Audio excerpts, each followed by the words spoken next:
Welcome to the Tech Egg. Don't get scrambled. Enjoy the video. You start by ensuring Cron is present and active. Run systemtl status cron or croned and fix service issues first. Once confirmed, open your User Crontab with Crontab E so you edit the correct file. If your editor is wrong, set editor environment variable. For example, export editor equals nano or vim, then rerun Crontab E. This guarantees you edit safely. Make sure you operate as the intended user, because root versus regular user crontabs behave differently. Now craft a proper cron line, 5 timing fields then the command.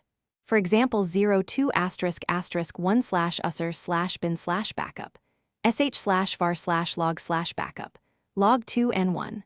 Once done, always use full binary and script paths so cron finds them and redirect stdout and stdir to a log.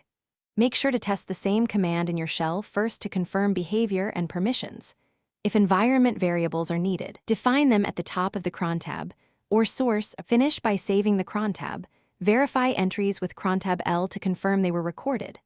Once scheduled, monitor execution via /var/log/cron or journoctl ucron and check your redirected logs for output. If a job fails, make sure the script is executable, file permissions allow the user to run it, and cron's path is set or your commands use absolute paths. One key troubleshooting tip: when jobs silently fail, add explicit path and redirect both stdout and stdir to a timestamped log for diagnosis. Thanks for watching. Consider subscribing if I helped unscramble your problems.